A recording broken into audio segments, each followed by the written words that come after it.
If you recall, 2 weeks ago, my defense of Coppola and Scorsese was, look, they're old men. They're brilliant old men, but they are nonetheless very old. And much like your racist grandfather on Thanksgiving, you gotta give old people a pass. Of course, Martin Scorsese and Francis Ford Coppola wouldn't enjoy Thor: The Dark World. Of course, Martin Scorsese and Francis Ford Coppola wouldn't understand your infatuation with Ant-Man and the Wasp. And that's okay, right? That was my defense. You're Marvel. You're the biggest franchise in the world. Why do you need Grandpa Marty's approval? That was my take. I didn't address Marty's comments specifically because I didn't really think they needed addressing. Like, I just took them as an off-the-cuff, sort of flippant remark. He made it a magazine like a month ago, and he didn't give it too much thought. I have no doubt Marty believed the comment, but he had never done a close examination of the Marvel Cinematic Universe. He hasn't seen Avengers Endgame. He hasn't seen any of the Iron Man movies.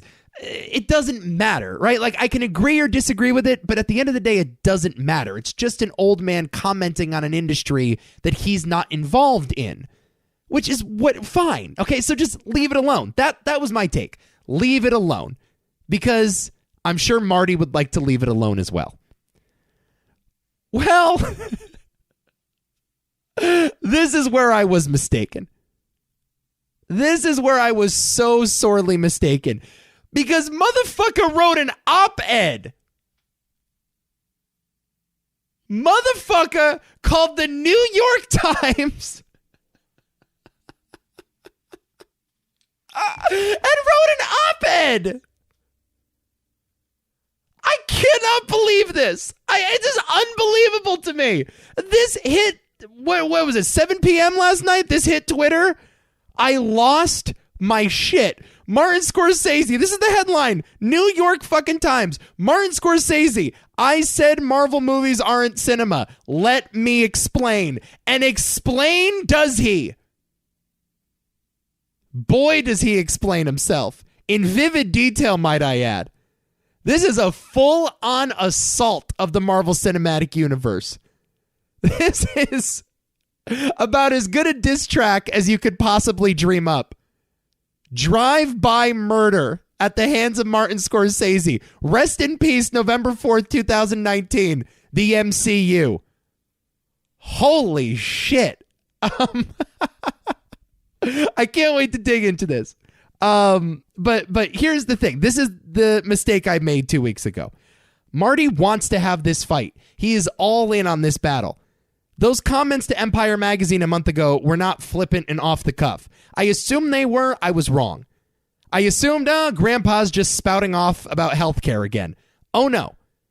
These were calculated comments with a purpose. And I suspect, this is just the conspiracy theorist in me. No, actually, this is, the informed pop culture commentator in me. Saying these comments are about getting the Oscar. That's what this is. Martin Scorsese is campaigning for another Oscar. He is publicly bashing Marvel movies because he knows Academy voters hate them. Academy voters are quite envious of the multi-billion-dollar franchise pictures. And they love Martin Scorsese. And this is music to their ears. Marty is preaching to the choir with this op-ed. And I'm totally cool with it. I would love to see Marty win another Oscar. And I have no doubt that he believes many of the things he says in this think piece, if not all the things he says in this think piece. But this is about a little more than the history of cinema. Obviously, when Marty talks about film history, talks about the future of the medium and the importance of physical movie theaters, you best listen.